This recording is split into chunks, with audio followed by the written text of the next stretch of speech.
Okay, so welcome to MS study guru. So आज हमारे साथ है विधि जैन जी। इनका एमपीपीएससी असिस्टेंट प्रोफेसर इकोनॉमिक्स में सिलेक्शन हुआ है। जी हाँ, फाइनल सिलेक्शन, इंटरव्यू के बाद वाला सिलेक्शन। सो इतने टफ एग्जाम को इन्होंने क्लियर किया है, और गवर्नमेंट एग्जाम क्लियर करना वैसे ही एक अपने आप में बहुत बड़ी बात है। तो सबसे पहले तो कॉन्ग्रेचुलेशंस मेरी तरफ से, हमारी एमएस स्टडी गुरु की पूरी टीम की तरफ से। विधि जी, आपको, आपके पेरेंट्स को, ठीक है। आज आप हमारे लर्नर्स को गाइड करेंगी, अपनी स्ट्रैटेजी, अपने रिसोर्सेज उनके साथ शेयर करेंगी। लर्नर्स पूरी वीडियो को एंड तक देखना, सारी जानकारी अच्छे से लेने के लिए। ठीक है जी। स्टार्ट करते हैं विधि जी। तो बताइए, कैसे आपने स्टार्ट कैसे किया था, क्या क्या रिसोर्सेज, क्या क्या टाइम टेबल, किस तरह अपना रिटर्न एग्जाम की पहले हम बात करेंगे कि उसके लिए आपका क्या स्ट्रैटेजी रहा था। सो मैम मैंने 2023 में एमपी सेट का एग्ज़ाम दिया था और तो मैंने आपकी बुक देखी जिसमें आपने पूरी 10 यूनिट्स कवर करके रखी हैं यूजीसी नेट वाली। तो मैंने वो बुक पूरी थ्रू आउट पढ़ी, बहुत अच्छे से पढ़ी और अभी तक वो बुक मेरे पास है। मैंने उसमें बहुत सारी बहुत चीज़ें बढ़िया। ऐड ऑन भी की हैं और मैं वही बुक अभी तक रेफ़र करती हूँ। मैंने इस एग्ज़ाम में भी उसी बुक से पढ़ाई की है। बहुत बढ़िया विधि जी, वेरी गुड। बहुत अच्छा लगा मुझे ये सुन के।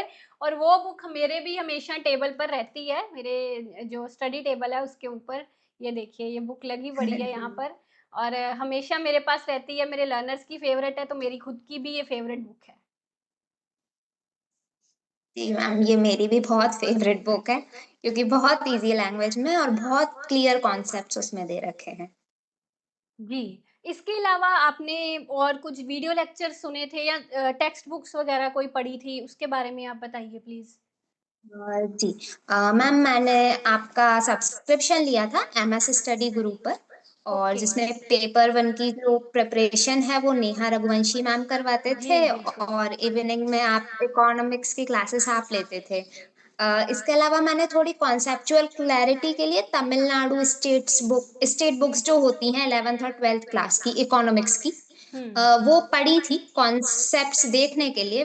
लेकिन मैं रेफर आपकी बुक करती थी, उसमें जो भी टॉपिक्स होते थे, अगर मुझे कुछ थोड़ा डिटेल में पढ़ना होता था तो मैं उन बुक्स को देख लेती थी, बाकी मैं आपकी ही बुक रेफर करती। जी, बिल्कुल, क्योंकि हमारी बुक तो है नोट्स वाली बुक, है ना? उसमें एक बेसिकली रिवीज़न नोट्स दिए होते हैं, तो डिटेल के लिए जी, आपको या वीडियो लेक्चर्स देखने पड़ते हैं, है ना? तो वो चीज़ है। जी। आपका टाइम कितना देते थे आप दिन में अपनी स्टडी को? अ, मैम ऐसा टाइमिंग फिक्स नहीं था, 6 टू 8 आवर्स हो जाता था। ओके। बाकी मेरा मेन फ़ोकस ये था कि मैं टॉपिक्स डिसाइड करती थी कि मेरा एग्ज़ाम इस डेट को है, तो मैंने डिसाइड कर लिया था ये टॉपिक्स मुझे इतने-इतने दिन में कवर करने हैं।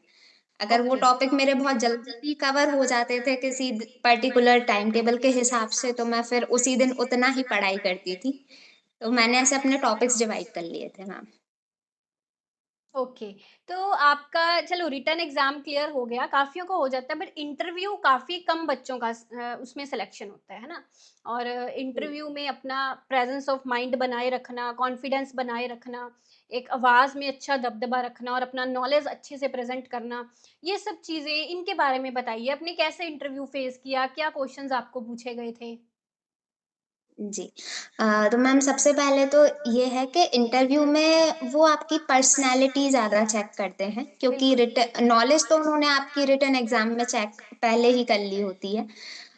तो उन्होंने मुझसे कॉन्सेप्ट्स बहुत सारी चीज़ें पूछी, जैसे बहुत सारे लोगों से वो हॉबी से रिलेटेड पूछते हैं। उन्होंने मुझसे इंट्रोडक्शन भी नहीं पूछा, सीधे उन्होंने इकोनॉमिक्स के क्वेश्चन से ही स्टार्ट कर दिया था इंटरव्यू। अराउंड 20 टू 25 मिनट्स मेरा इंटरव्यू चला था। उन्होंने मुझसे सबसे पहला क्वेश्चन पूछा था जो चेयरमैन सर थे कि टीडीएस क्या होता है? इसके ओके। बाद उन्होंने वैट पूछा, वैल्यू एडेड हुँ। टैक्स क्या होता है? ये पूछा। इसके बाद जो सब्जेक्ट एक्सपर्ट्स थे तो उन्होंने माइक्रो इकोनॉमिक्स के कॉन्सेप्ट पूछे कि जो लॉ ऑफ डिमांड है, इलास्टिसिटी ऑफ डिमांड है, इनमें क्या डिफरेंस है? इंडिफरेंस कर्व क्या होता है? बजट लाइन क्या होती है? फिर उन्होंने मुझे बोर्ड टीचिंग में बहुत सारे डायग्राम्स बनाने को बोला, जैसे कि ओके। इंडिफरेंस कर्व का डायग्राम बनवाया उन्होंने, फिर बजट लाइन का डायग्राम बनवाया उन्होंने, फिर उन्होंने जो हमारे 3 केसेस होते हैं इंडिफरेंस कर्व में कि वो कॉन्वेक्स कब होता है, कॉनकेव हुँ, कब होता है, ये सारी चीज़ें सही है। बोर्ड पर एक्सप्लेन करने को कहा। उसके बाद मतलब मैं ये उन्होंने चीज़ देख पा रही हूँ कि जो आपने रिटन एग्ज़ाम में पढ़ा था, वही नॉलेज आपका इंटरव्यू में काम आता है और ये सब चीज़ हम रिटन एग्ज़ाम के लिए बहुत अच्छे से पढ़ते हैं, है ना? जी, जी, जी। वो बिल्कुल बेसिक क्वेश्चन आपसे पूछते हैं, लेकिन आपको कॉन्सेप्ट की क्लैरिटी होना चाहिए, क्योंकि वो कहीं न कहीं कोई पॉइंट ऐसा आता है जहाँ वो आपको कन्फ्यूज़ करने की कोशिश करेंगे। तो आपको वहाँ उन अपना थोड़ा कॉन्फिडेंस रखना होता है। जैसे उन्होंने एक कॉन्सेप्ट था लॉ ऑफ डिमांड का ही उन्होंने मुझसे पूछा था। उन्होंने मुझसे 3 बार वो क्वेश्चन कन्फर्म किया। जो मैंने डेफिनिशन बोली, उन्होंने मुझसे 3 बार पूछा क्या ये सही है? Just to check my confidence level. Okay, तो मैं अगर हम सही हैं तो हमें हमारी बात पर स्टक रहना है कि हाँ सर मैं सही बोल रही हूँ। ये डेफिनिशन उन्होंने वो कॉन्फिडेंस चेक करने के लिए वो चीज़ 3 से 4 बार मुझसे कन्फर्म करवाई। फिर ओके। उन्होंने कुछ रैपिडली क्वेश्चन पूछे जिसमें उन्होंने कोई क्रॉस क्वेश्चन नहीं किया मुझसे। लेकिन उन्होंने ऐसे 8 से 10 क्वेश्चन जल्दी-जल्दी पूछे कि उनका आंसर मुझे बस 1-1 2-2 लाइन में देना था। जैसे ओके, उन्होंने पूछा स्टैगफ्लेशन, फिर उन्होंने फिलिप्स कर्व के बारे में पूछा, फिर उन्होंने पूछा इन्फ्लेशन का क्या होता है और जो प्रधानमंत्री जन धन योजना चल रही है, उसके बारे में आप क्या जानते हैं? उसका मध्य प्रदेश से क्या रिलेवेंस है? ये सारी चीज़ें उन्होंने बहुत जल्दी-जल्दी मुझसे पूछी, जैसे रैपिड फायर राउंड होता है, बिल्कुल उस तरीके से। ओके। बहुत बढ़िया और इसको अच्छा एक चीज़ बताइए इतना जब एक प्रेशर होता है बंदे के दिमाग पे कि इंटरव्यू है और इतना पैनल सामने बैठेगा, एक नर्वसनेस टाइप की फीलिंग और बैठे-बैठे भी वहाँ पे इंटरव्यू देते टाइम भी वो नर्वसनेस क्या वो रहती है? तो स्टूडेंट्स में तो मैम मोस्टली देखिए रहती है, नर्वस आपका क्या था रहा उसमें सिनेरियो? देखिए मैम नर्वसनेस तो सबको होती है कि क्या पूछेंगे वो लोग, क्या नहीं पूछेंगे। लेकिन हमें एक अपने माइंड में ये रखना चाहिए कि जब हमने इतना टफ रिटन एग्ज़ाम क्लियर कर लिया है, तो इंटरव्यू तो फिर वो बस हमारी चीज़ एक सही प्रूफ करने का है कि हाँ, हमने रिटन एग्ज़ाम में तैयारी करी थी। तो बस उसी को अगर हम अपने दिमाग में रखेंगे कि हमने रिटन एग्ज़ाम अच्छे से क्लियर किया है, हमारे उसमें अच्छे मार्क्स आ रहे हैं, तो हम बहुत अच्छे से इंटरव्यू कर सकते हैं। बहुत बढ़िया विधि जी। बहुत खुशी हुई जानकर ये। एमपीपीएससी जी। हमारे असिस्टेंट प्रोफ़ेसर के बैच में से और भी लर्नर्स कुछ निकले हैं। हम टाइम टू टाइम सबके इंटरव्यूज़ करवाते जा रहे हैं लर्नर्स। आपको भी इस चैनल पर आगे-आगे मिलते जाएँगे। बाकी सभी स्टूडेंट्स के इंटरव्यूज़ जिनका एग्ज़ाम क्लियर हुआ है और गवर्नमेंट पोस्ट लगी है। ठीक है। विधि जी आप स्टूडेंट्स को क्या कहना चाहेंगे? उन एस्पायरेंट्स को जो एग्ज़ाम्स की अभी तैयारी कर रहे हैं, है ना? एक एंथुसियाज़्म कम पड़ जाता है उनमें या कंसिस्टेंसी नहीं रख पाते, उनके लिए कुछ आप कहना चाहें? मैम सबसे जो इम्पोर्टेंट चीज़ होती है इस एग्ज़ाम में वो है आपकी कंसिस्टेंसी मेंटेन रखना। बिल्कुल। हम रोबोट्स नहीं हैं, हम ह्यूमन बीइंग्स हैं। बहुत बार हम इस तरीके से नहीं कर पाते हैं चीज़ें कि हम हमारी पढ़ाई कभी-कभी ऐसा होता है सिर्फ़ बुक्स खोल के बैठे होते हैं, हमारा माइंड नहीं होता है।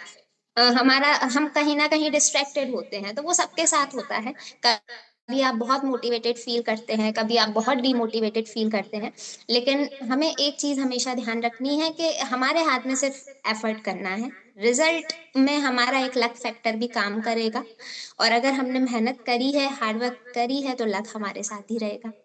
तो मैं यही कहूँगी बिल्कुल। कि रिवीज़न पे ज़्यादा ध्यान दें, उस चीज़ को एनालाइज़ करें। बुक्स को बार-बार पढ़ने से ज़्यादा अच्छा है कि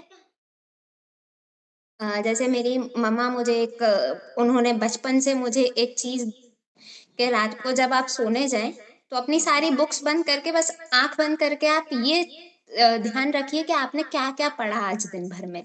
वो चीज़ें रिवाइज़ करिए 5 से 10 मिनट में तो आपको नींद भी अच्छी आती है और अगर आप कोई चीज़ भूल रहे हैं, तो आप सुबह उठकर उसको पढ़ सकते हैं।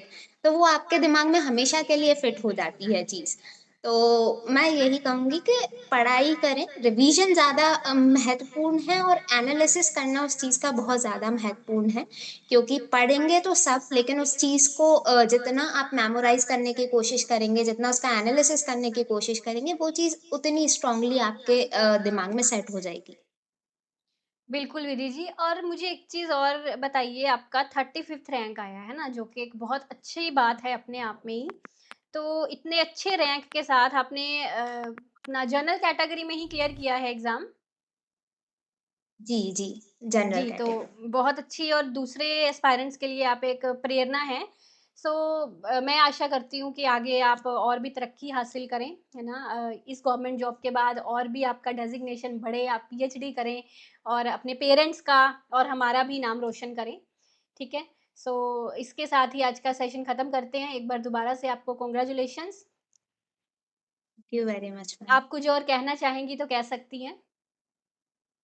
जी मैम, मैं यही कहना चाहूँगी कि मुझे आपकी बुक्स ने, आपके नोट्स ने बहुत हेल्प की। मेरे पास जो अगर मैं मेन सोर्स किसी को बताती हूँ तो मेरे पास आपकी सिर्फ़ जो 3 बुक्स हैं सेट के लिए जो मैंने पेपर 1 की बुक पढ़ी थी, हुँ। पेपर 2 की बुक मैंने आपको बताया ही स्टार्टिंग में कि मेरे पास हमेशा रहती है और मैंने एक बार एक बुक परचेज़ कर ली थी प्रीवियस ईयर क्वेश्चन्स के लिए। वो बुक इतनी बल्की थी कि मैंने उसमें से कभी कुछ नहीं पढ़ा। फिर मुझे आपकी बुक का पता चला जिसमें हर चीज़ इतनी सॉर्टेड थी, तो मैंने प्रीवियस ईयर क्वेश्चन्स के लिए आपकी बुक पढ़ी। और वो ऐसा था कि एग्ज़ाम के पहले मैंने कम से कम 8 बार आपकी वो जो प्रीवियस ईयर क्वेश्चन्स वाली बुक है वो रिवाइज़ कर ली थी। तो उसने मुझे बहुत हेल्प किया मैम।